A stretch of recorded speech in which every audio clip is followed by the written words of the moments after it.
Alright, quick update on Smooth Love Potion. So I'm going to start off on the Japanese candlesticks just because they're a bit easier to read, and then I'm going to head over to the Heikin-Ashis and do my analysis on there. So the number one thing that I want to point out is we've finally broken above this 618 and this local top. Now, throughout my previous videos, if you've been watching my SLP updates, you know that we've been sitting on the sideline since we were all the way up here when we had this massive reversal to the 4 cent region, and I was waiting for a back test. So what we did is we drew our fib from the low to the high, and we said, look, if SLP is going to remain really bullish, we're going to hold this 618 and start to head up. Worst case scenario though, we would need to hold this 786 down here at the 155, and it looks like we did bounce on the 155 and we started to head up, which is good, because if we didn't hold this, then the whole market structure would have been invalidated on this macro move. So if we look at what's going on in the short term, like I said, we've broken above the 618, but most importantly also this local top. So what I'm looking for right now is a back test of this previous resistance flipper support, and then for us to start pushing up before I do enter a trade on SLP. And the reason why I think it's important to wait for a back test instead of FOMOing in right now is because previously we did head above the 618 here. We had a daily close, and I think when we were here, I can't remember if we made an update, but if I did, I would have said we would need to come down, back test this 618 and this local top, hold it as support, and then start to head up. We didn't do that. We fell through it, and you know, we're breaking through it on the second time. Do bear in mind this is on the daily. This could end up being a massive wick above the 618, and this might not work out, which is why I'm saying, you know, be cautious if you are buying right now. For me personally, I am waiting for this move, a back test of this this red line, which by the way is at 215. That is the USD price target, and then to start heading up. Until that happens, I won't be entering a trade on SLP. I am still sitting on the sidelines. So yeah, that is pretty much all the analysis on the Japanese candlesticks. Now, if we pop over to the Heikin-Ashi candlesticks, before I get into this, if you don't know what the Heikin-Ashi candlesticks are, they basically mean the average bar, or the average candlestick in Japanese. They're very good at characterizing both uptrends. You can see when we are in an uptrend, we have pretty much only green candles, and when we are in a downtrend, we have pretty much only red candles. Whereas if we switched over to Japanese candlesticks, you can kind of see we've got green, red, red, green, red, green, green. It's all a bit over the place. But with Heikin-Ashi candlesticks specifically, they're very, very good at showing us when an uptrend is continuing, when an uptrend is over, or when a downtrend is coming in. So you can see, especially in this downtrend, you basically just see a whole sea of red. And until, you know, we start switching green, then you know that it's not really the time to enter SLP. SLP works pretty well on the Heikin-Ashi candlesticks, in my opinion. So sometimes I've noticed it doesn't always work 100% of the time. For example, we do have some green candlesticks right here. Now, to start with, we don't include doji candlesticks, which are candlesticks that look like this. They either have like a thin or a fat little body, and they have a candlestick to the upside and a candlestick to the downside, and they kind of look like a spinning coin or a spinning top formation. So that being said, when the Heikin-Ashi start to switch green and we get a few green candles in a row, it is normally the time to be entering a trade on SLP specifically. It works for a lot of other altcoins as well.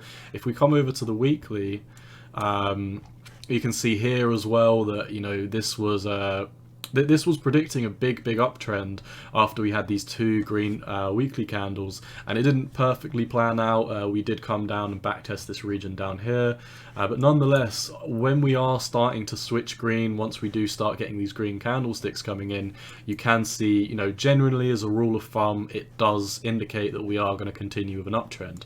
It works a lot better to the downside. For example, if you just sold SLP every time we had our first weekly red candle, for example, you would have sold here at 267. You would have bought the first green candle coming in at 1536, so you would have saved money on there. And then once this did go red, once again, we don't use doji candlesticks, so we wouldn't have actually used that, but we would have bought down here at 1544, and then we would have sold once we came down to basically 2 cents. So a good profit there. if we continue with this weekly candle, once again, we don't use doji candles. This is also kind of a doji candle, but I wouldn't really say it is too much of a doji candle. I wouldn't have personally bought that because it does look like it does look like a doji candle in my opinion.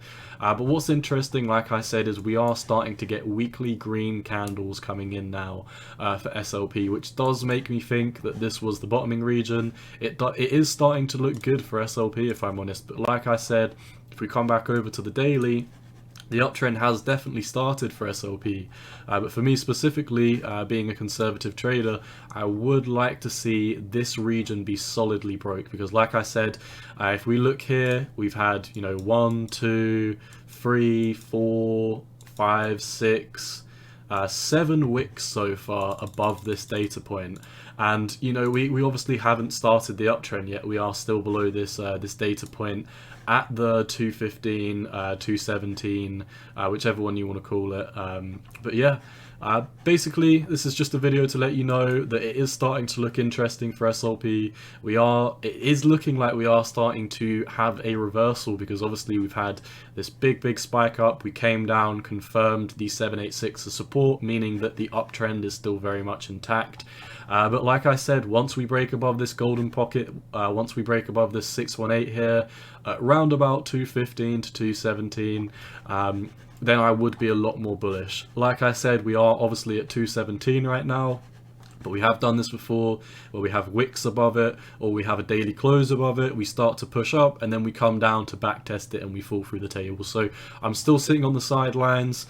Personally, SLP is a crypto that I would like to get into, but like I said, it does need to prove itself to me first. We do need to, once again, come down, back test anywhere between 217 and 215, that is the USD price, and then start to push up. And if we are looking at the potential next price target, let's see. So personally, I think the most gravitational target that grabs my interest is this local top that we've got up here at 291. So if we did come down, back test this 215, 217, we would have about a 35% trade on our hands, which is it's a pretty good trade. If we do move this over, after we do break above this previous local top, obviously we have this all-time high.